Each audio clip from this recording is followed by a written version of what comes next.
All right, it's 11 o'clock. Good morning. Let's get started.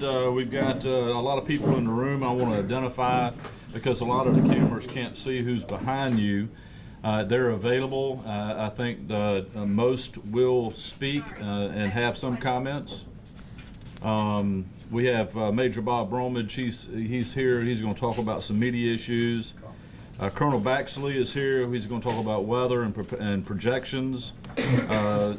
Ashley Jacobs, the county administrator, is going to talk about the county state of emergency. Superintendent Frank Rodriguez is here. Chairman Stu Rodman. We have Coroner Ed Allen. Mayor McCain, Hilton Head. Mayor Salka, Bluffton. Mayor Murray, Port Royal. Mayor Kaiserling, Beaufort City. We have Bluffton Police Chief Chris Chapman in the back. We have Chief Matt Clancy with Beaufort, Chief Allen Beach and Port Royal. So if you all need any of these folks, if you wanted to ask any questions that's related to any of these names that I called out, by all means do so and give them a heads up. That way they can start making their way up to the front. We are here not to get out in front of any press conferences that will be had at the state level. I understand there's a very good possibility that there will be a press conference out of Columbia between 1:30 and 2 o'clock today. That, of course, will be very informative, as I think they're one of their first ones out of Columbia. Of course, we're here because of Dorian. It's a very, very unpredictable hurricane.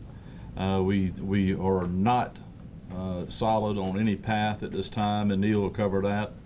It's a very strong hurricane. I think, as you all well know, I think it's a Category 5 at this time. Hopefully we'll get a lot weaker as the next days move. Also, and I know that we've all had experience in this this thing over the past few years, but this storm is very capable of pushing a lot of water, producing a lot of wind, a lot of rain.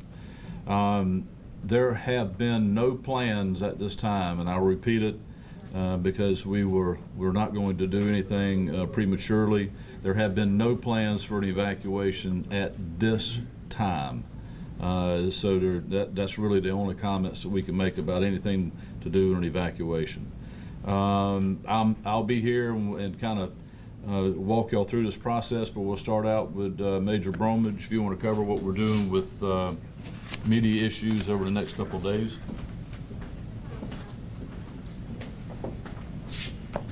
At the Beaufort County Sheriff's Office, our primary mode of communication with the public is Nixle, and that can be reached at nixle.com. You can sign up for your phone. Currently, we have 35,000 adult subscribers to Nixle in Beaufort County, and some have second homes here. But that's a fairly large percentage of our adult population. We feel the word's getting out well there. In addition, we use Nextdoor, and currently there are 46,000 some odd people on Nextdoor that are following our Nixle advisories. In addition, social media, as we learned in Hurricane Matthew, that was a very hard lesson to learn, but during the reentry, we weren't on there often enough. Nixle connects directly with our Facebook and Twitter, and those are great modes of communication, and we have tried to reach out and find where people want to be notified of their public information. So we'll find them. We've got some great local media here, print, television, radio, that get the word out and get great official information from us and other sources. The National Hurricanes Center is a great source of information to monitor the storm while we're not putting out information. But our goal is to be out there early and often and to let the public know what's going on. And we ask our residents and guests to share that information, share that official information, so nobody's in the dark. We don't want to leave anybody behind on this. Very dangerous storm. We're going to continue to push out information. And again, I'd like to thank the local media. I'd also like to thank the private Facebook groups that have been instrumental in containing some of the anxiety and containing the misinformation. So we'd ask everybody to do their part in getting official information, passing it along, and trying to quell misinformation on social media, which has been a problem in the past, but it's been much better over the last couple storms, especially in this storm. Any questions on public information? Thank you.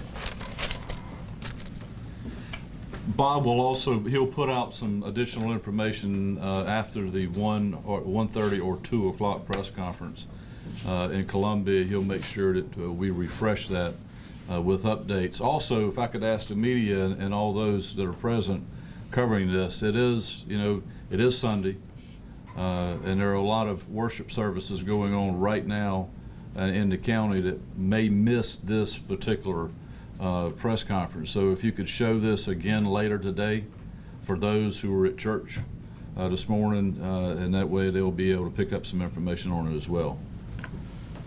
Colonel Baxter. Good morning, everybody. Take you through a few steps. First off, the governor declared a state of emergency for the state of South Carolina yesterday afternoon. What that allows us to do in the planning process and emergency management is to begin to move resources. It frees up allocations of resources. So you're going to see later this afternoon State Highway Patrol troopers arriving in Beaufort County. You're going to see South Carolina Army National Guard arriving in Beaufort County. This is in preparation. We may not do anything, but you have to be ready for it. So you're going to see these resources arriving because of that order. I know a lot of people get all excited about the OPCONs. What OPCON are we at? Well, Beaufort County is currently at operating condition 2, which means we are going through our checklist. We're doing all the preparations. We're ready for whatever the next step has to be. We will go to OPCON 1 at noontime at 1300 today. I'm sorry, 1300 today. That's 1 o'clock. And all that means, again, we'll be activating our Emergency Operations Center, bringing in all of our folks that work at the various emergency support functions, the ESF desks, and doing the things that we have to do to get ready. It does not mean that an evacuation is imminent. It means that we're doing all the things that we have to do to have Beaufort County ready for whatever happens. So let's talk about the storm a little bit. Everybody follows the models and follows your various weather information sources. I want to encourage everyone to be sure that you follow authoritative sources. There are a lot of folks out there pumping out information which is not necessarily accurate, not necessarily going to give you good guidance to make decisions on. The storm track is forecast to make the right turn. They all do. The question is where it happens at. Right now, the forecast is very close to the South Carolina coast, but we're deep in the error cone. Today, with the storm being approximately 4 days out, the black line is showing it to pass about 60 miles off the coast of Beaufort. That's very important, except for the fact that we know there's a 150-mile error in there. So 60 miles closer and it passes over downtown Beaufort. 60 miles the other way and it's not an issue at all. We've been experiencing king tides for the last several tide cycles, and we've had water up on normally dry ground in a number of places. That situation is going to get worse over the next few days. The storm is already beginning to push water on top of the normal king tides that we've been experiencing, so we're going to see more water. If you live in a low-lying area that has experienced water over the last few days, be prepared. It's going to get worse. You're going, if it got up to the back of your house last night, as we know a couple of places in Beaufort County did, tonight it's going to be up against the house or possibly even starting to enter. Be prepared for this. I want to take you back in history a minute. The storm is currently a Category 5. That will weaken before it gets here. Very, very highly unlikely that it will remain a Category 5 as it gets close to Beaufort County. But as I go around the county talking and giving emergency management briefings, a lot of people think that Matthew was a Category 2. It was not. The highest recorded wind at the Hilton Head Airport, an official recording site, was 86 miles per hour. That's a weak Category 1. And remember what Matthew did to Hilton Head, what it did to Fripp Island, what it did to Hunting Island, and some other points in Beaufort County. At the Marine Corps Air Station, another official recording place, the highest recorded wind was only 58 miles per hour. But a lot of water was pushed in here. Dalto Island Marina, Dalto Island, another good example. So keep in mind, this storm right now is already pushing water. We know what Matthew did to us, and it was a weak Category 1, and it was a coast crawler going just off the coast. This one's promising to be Matthew and worse. I want to address some rumors. Again, go listen to authoritative sources. When we were on our state conference call at 9 o'clock this morning, the state brought up they had been informed that there was a fuel outage at the gas pumps at the Costco on Hilton Head. I immediately had to question that because there is no Costco in Hilton Head. But that's the kind of information that is being pushed out there, and people are reacting to it. At this time, across South Carolina, there are no fuel shortages. Our fuel supply is uninterrupted. Every station has fuel just like they should have. So do not get into a panic about fuel. But that's people putting stuff out on social media that's not a really good idea. Again, there are no orders to evacuate at this time. We're planning and preparing for whatever eventuality would come, but I would encourage the citizens, based on your experiences in Matthew, based on your experiences in Irma, and Irma was never a tropical storm here. It was never a storm here at all, but remember the water we had as a result of a storm that went to Georgia. So if you're not comfortable with this, you might want to think about yourself leaving, regardless of what orders may or may not be in place. It's be a good time to go ahead and get on the road. I-95 has experienced some pretty heavy traffic coming north out of Florida and has been since late Friday afternoon. So keep in mind that. Other than that, again, emergency management is preparing, we're ready, and that's all I have at the moment, sir. Coastal crawler, I'm gonna use that. Coast crawler? Yeah, I like that. County Administrator Ashley Jacobs.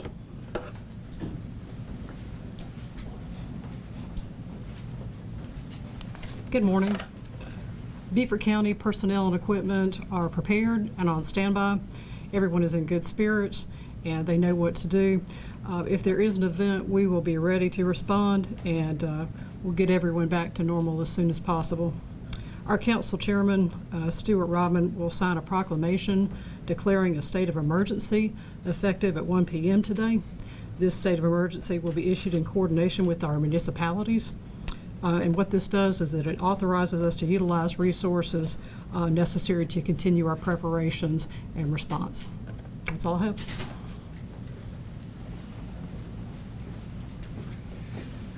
Superintendent Frank Rodriguez with Beaufort County School District.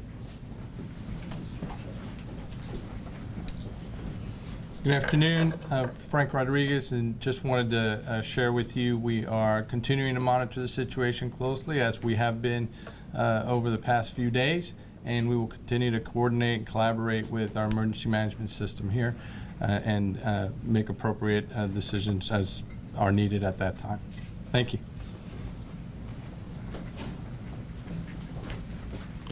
Stu, anything? Stu Rodman, Beaufort County Council Chairman. Ed Allen, Ed's here. Ed, is there any comments? Or did Ed leave? Okay, you good?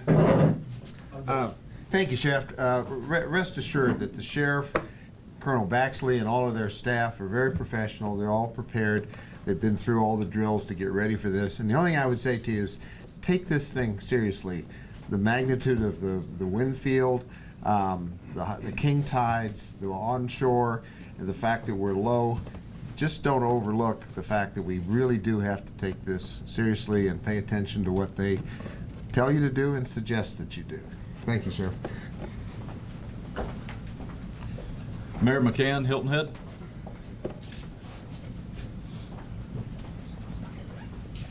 And on deck is Mayor Salka.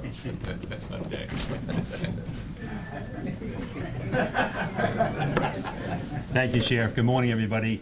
You know, the state, the county, and the towns prepare for this 12 months a year. My message out today is two things: that for the residents of Hilton Head, please watch the surf. It's very, very rough out there. And for the citizens, it's your turn now. The county, the staff, and the state have done their job. We need your help in following the instructions that you're given the next couple days. When it's time to evacuate, please evacuate. When it's time to do whatever instructions you get, it's time to do. It's your turn to be part of this equation, and we appreciate all your help. Thank you very much, and take care of each other. Good morning, everybody. I just want to reiterate what everyone else said, but we do have an A-team. We've got the A-team here. We have our sheriff's department, we have all our police departments, we have our town managers here, you have all your mayors here, and led by our county administrator. So thank you, Ashley. We sent a letter out last week asking all our POAs and HOAs to lower their lagoons if they can. I hope they they abided by that request. That's key for these communities. So if you're listening, please, if you're living in one of the communities, please take that to your POA. Take a check on what you're doing. I just did it this morning. I videoed my house. I checked my insurance papers.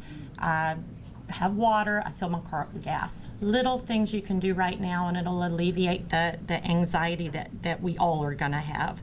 Clean out your ditches. If you got a culvert under your road, don't wait on the county or the town to come do it. Get a shovel out there today and clean some ditches and just let the water flow.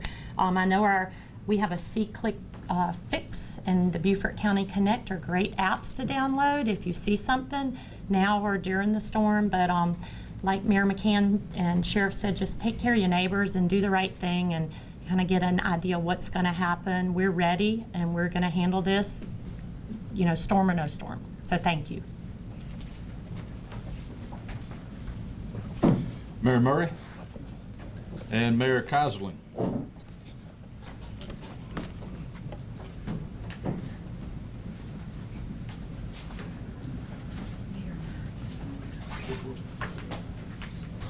As everyone else have said, let's be prepared. I have my town manager here, two of my council members here. They're very concerned. Mayor Beth Hayward, Jerry Ashmore, and Police Chief and Fire Chief. We all here and we all in this together. Please be prepared. Have food and water. Have your tank filled up just in case. And have some batteries. And make sure you listen to the media and get the right information. And we'll all work through this together. Thank you. Thank you, Mayor.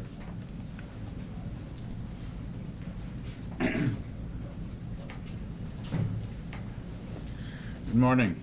As I said in my newsletter last week, it is the season, and it's not too early to be prepared. So fill up that duffel bag with the water, the batteries, the things you need, and if you don't need them this time, you'll have another opportunity this season. I'd say, you know, be prepared. There's simple things you can do. Think of every last minute thing you did the last time and just get it out of the way, because there'll be new things that come up. I'm very excited to say that our city manager, police chief, fire chief, and our whole staff has spent the last 3 days. We've already distributed sandbags, mostly to do with the king tides, which is what we're already feeling. Depending what happens, we will start continuing to bag next week if we think it's necessary. I know we're prepared. The question is whether everybody out there is prepared. Thanks to the leadership of the sheriff, the county administrator, the county council chairman, and Old Faithful, Colonel Baxley, who's there to hold our hand and lead the way. Thank you. Thank you, Mayor. Mayor, we got a new name for the Old Faithful. I think is good. I think that's very, very fitting. Chief Chapman, Chief Clancy, and Chief Beach. Anything? Thank you for being here. We appreciate it. That's all that has information to share, but you are more than welcome to ask whatever question you think is appropriate. Any questions? Anything that we can help you with? Okay. Well, again, Major Bromwich will be sending out some additional information after the governor's press conference between 1:30 and 2-ish. And we will, based on that press conference and based on if I'm not mistaken, Neil, a 4 o'clock conference call with the state, we'll look at what we do tomorrow. So if we feel that having the press conferences as we're doing now is important to help get information out to the general public, then we'll plan on doing those every day at 11 o'clock in this room. Because we have a 9 o'clock conference call, which gives us time to go ahead and prepare for 11 o'clock press conference. So thank you all for being here. If y'all could air this again later on today because of those folks that were in church this morning, we would appreciate it, and thank y'all.